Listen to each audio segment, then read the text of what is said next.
저는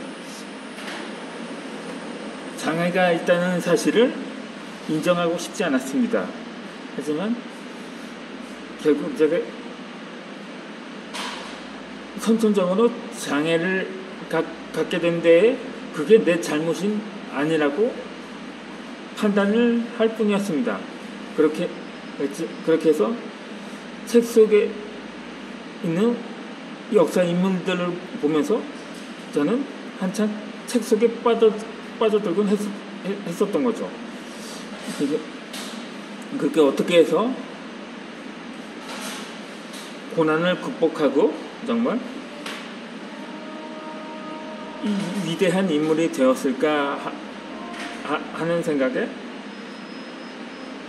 그래서 결코 어려서부터 갖고 있는 이걸 신체적인 장애라고 해야 할진 정신적인 장애라고 해야 할진 그러니까 선천적으로 말을 더듬고 발언도 부정하다 보니까 약간 어떠한 범주든 일종의 장애라고는 할 수는 있겠죠. 그게 신체적이든 정신적으로든 간에 그 사람이 어떻게 극복을 하거나 그러면 하는 문제인 거죠. 제가 공저에 참여를 하면서 김도사라는 필명을 가진 분이 운영을 하는 매체가 있는데 그러면 유튜브 동영상이라든가 책 구절에는 항상 이러한 문구가 자주 나오곤 하죠. 자존감을 높여주는 의식 확장, 의식 상승, 평범한 사람이 책을 써야 성공한다. 내가 명령하면 현실이 된다. 다른 작가들이나 유튜버와는 차원이 다른 멘탈 강해지는 말들을 전달해주곤 했었죠.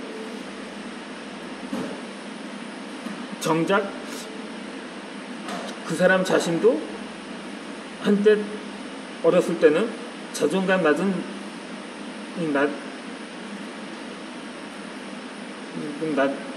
낮다고 생각을 했었다고 합니다. 하지만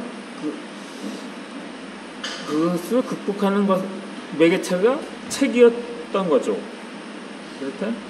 그래서 난 책 쓰기 과정을 알아보기 위해 한책협이라는 네이버 카페에 등록을 했습니다. 그게 온라인상으로도 오프라인상 이렇게 동시에 운영을 하는데 우선 온라인상에서 회원 가입을 하고 활동을 했었던 적이 있었거든요. 나에게는 나만의 인생 경험이 있고 그 과정에서 얻은 지식이 있었습니다. 그러나 이것은 나의 의식성장과 자존감 높여지는 데에는 도움이 되지 않았습니다. 의식성장을 위해 한책협은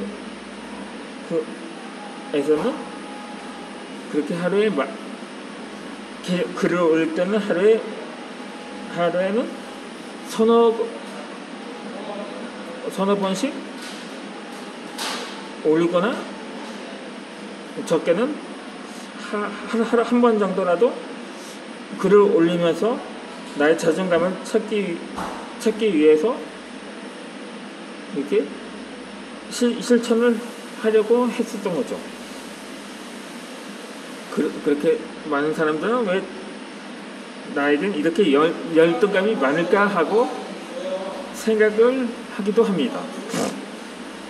이렇듯 의식 성장해서 자존감이 높아지고 싶었습니다.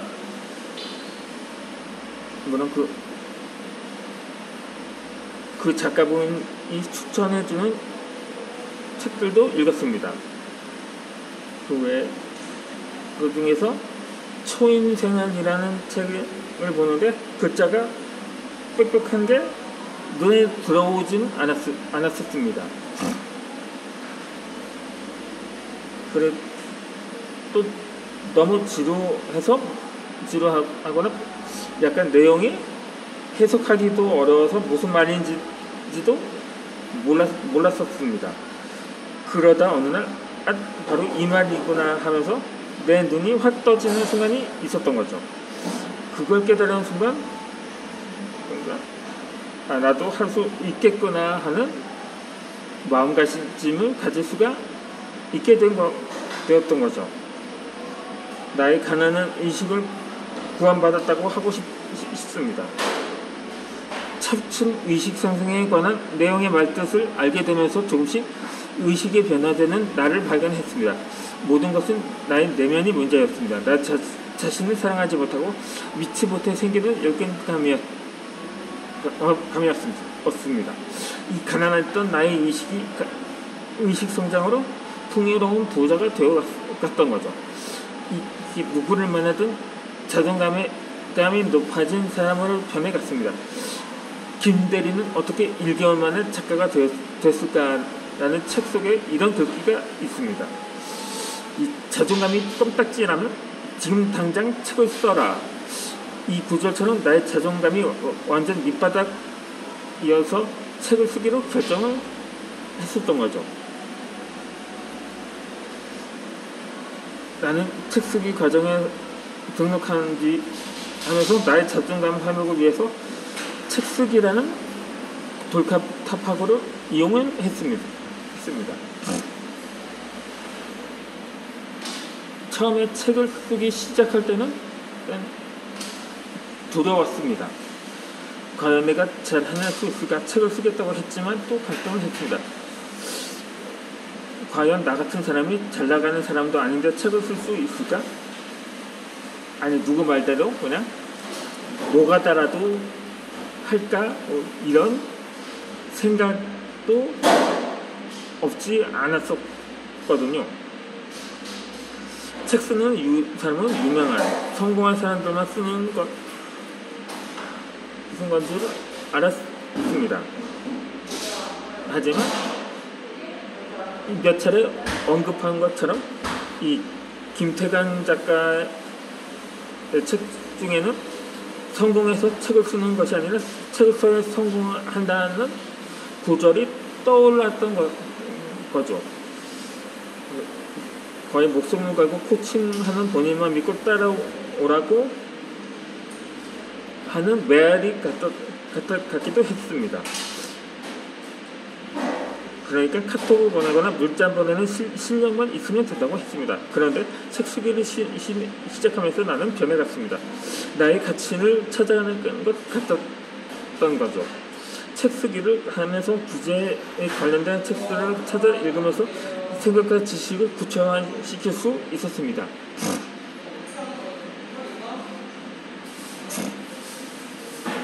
책 쓰기는 나를 발견시키는 최고의 범위이며 틀림없습니다.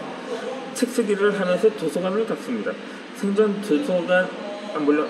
도서관은 자주 이용을 했습니다만 책 쓰기 주제에 관한 내용을 찾으려니 내가 가지고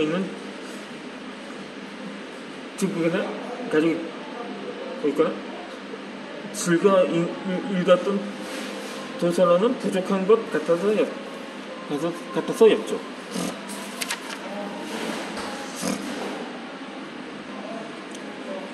무엇보다도 하나의 생활 변화였습니다. 책을 쓰기 위해서는 많은 양의 자료가 필요하고 연구가 필요하다는 걸 깨달았던 거죠. 나는 진짜 미친 사람처럼 요즘 매사가 즐겁다고 생각을 합니다. 물론 길거리에서 아무거나 그냥 실실 웃으면 묻지마 폭행을 당할 우려가 있어서 그런데 많은 사람들 우리나라 사람들은 특히 우는 표정이 아니라 완전히 인상을 팍 쓰는 표정들이라서 그럼 또 사람 미치고 환장을 하게 하는 거죠. 그렇다고 책 쓰고 있다고 말하고 싶은데 말을 할 수도 없고 입이 근질거려 미칠 때도 있었던 거죠. 하지만 내가 본격적으로 저서가 나올 때까지는 비밀로 하고 싶었던 거죠. 그러니까 하다못해 뭐 저희 지인들한테도 꺼릴 때가 있었던 거죠. 그렇게 하루 1시간 또는 2시간 정도 책 쓰기를 하고 있으면 삶에 대한 식었던 열정이 다시 솟아납니다. 열정감으로 기죽어 있던 내 자존감이 높아지면서 과거에 있었던 일들도 기억나면서 내 이야기를 만들고 싶었습니다.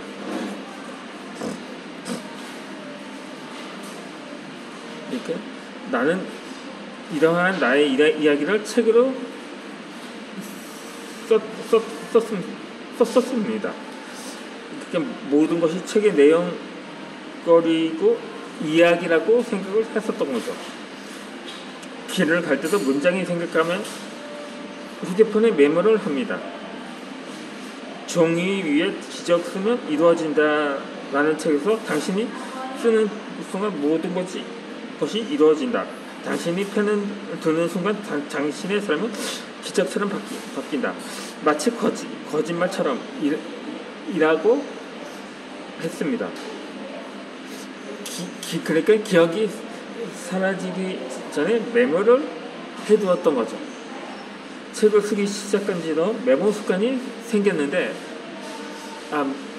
그 이전에도 메모는 꾸준히 했습니다만 그러니까 좀 더 구체적인 메모를 하게 되었던 거죠. 한 줄이라도 적기 위해 불과 몇 달 전에 나는 못난이야. 나는 할 수 있는 게 없어. 그 같은 열등감으로 살아왔는데 책 쓰기가 나를 가치 있고 품위 있는 사람으로 만들어줬다. 책 쓰기의 힘은 위대합니다. 나에게도 꿈이 생겼습니다. 누구나 한 번쯤 살면서 자신이 책을 내고 싶다는 상상을 하지 않았을까요? 내 이름이 저기 왕의 서점에 있다는 생상을 해보면 너무 멋진 일입니다. 내 이름을 달고 내 책들이 우리나라의 전국적으로 전 세계로 날아간다는 생각만 해도 신기하기합니다. 이런 상상을 할 수 있는 것도 책 쓰기 덕분입니다. 책을 써서 누군가에게 도움이 되고 희망이 된다면 더할 나위 없이 기쁠 것입니다. 책을 써서 누군가에게 도움이 되고 희망이 된다면 더할 나위 없이 기쁘겠습니다. 책을 써서 나의 특별함이 발견되고 저서라는 결과물이 나온다면 나 자신의 발전은 물론이고 나뿐만 아니라 가족도 행복할 것입니다. 나는 베스트셀러 작가가 되어 1인 창업을 해서 월 1억의 수입을 올리기를 원한 적도 있습니다. 이제는 제가 유튜브로 그랬다고 전원 유튜브라고 하지 않거든요. 여전히 저는 책을 쓰기에 대한 미련이 남아있기 때문인 거죠. 그렇다면 이어서 영상을 올려드리고자 하겠습니다.